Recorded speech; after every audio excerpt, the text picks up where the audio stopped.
নমস্কাৰ বন্ধুসকল, স্বাগতম জনাইছোঁ মোৰ নতুন এটা মিনি ব্লগলৈ। আশা কৰোঁ আপোনালোকৰ সকলোৰে ভাল আৰু মোৰো ভাল। আগন্তুক ৰঙালী বিহুৰ শুভেচ্ছা সকলোলৈ যাচিলোঁ। আৰু আজি আমি আহিছোঁ ডিব্ৰুগড় য়ামাহা ডিলাৰলৈ অহা মূল কাৰণটো হ'ল মোৰ লগৰজনৰ MT-15 য়ামাহাৰ বাইকখন হেনো খুব ভাল লাগিছে। সেইবাবে আমি সেইখন বাইক চাবলৈ য়ামাহা ডিলাৰলৈ গ'লোঁ। আৰু ডিলাৰত সোমাই দেখিলোঁ যে আমি বিচাৰি যোৱা MT-15 কেইখন দেখোন দুৱাৰ মুখতে আছে। আৰু এইখন হ'ল বেষ্ট মডেল বুলি কৈছে। আৰু ইয়াৰ পিছতে এইখন নতুনকৈ আহিছে টপ মডেলখন। আৰু এইখন হ'ল R15 ভাৰ্চন 4। আৰু ইয়াতে সকলোখিনি বাইকে আছে, কিন্তু আমাক লাগে MT-15 খনেই লাগে। আৰু এইখনেই আমাৰ পচন্দ হ'ল। আচলতে বাইক ডিলাৰত দুখনেই থৈ দিছিলে, কিন্তু আমি যোৱা আগতে সেইখন বুকিং হৈ আছিলে। আৰু আমি আকৌ এখন বুকিং কৰিলোঁ, সেইখন গুদামৰ পৰা আনি দিম বুলি ক'লে তেওঁলোকে।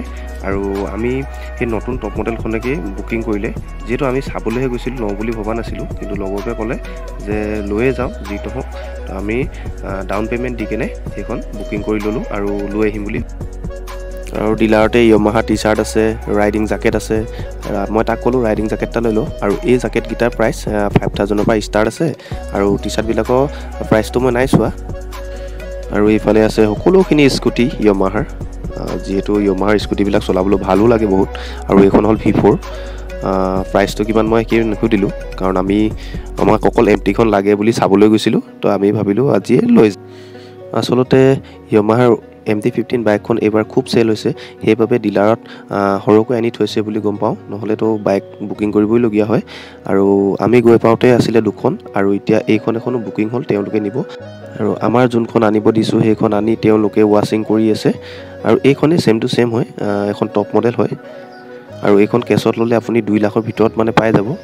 এইখন হ'ল আমাৰখন, এতিয়া ৱাশ্বিং কৰি আমি দিলেহি। আৰু এইখনো হ'ল বেষ্ট মডেল, এইখনো খুব ভাল লাগিছে। যিয়ে নহওক বাইকৰ টপ মডেল বুলি ক'লে ভাল লাগে। আৰু এইবাৰ অলপ ফটো মাৰি দিলোঁ, যিহেতু বাইকখন আমি লোৱা হৈ গ'ল।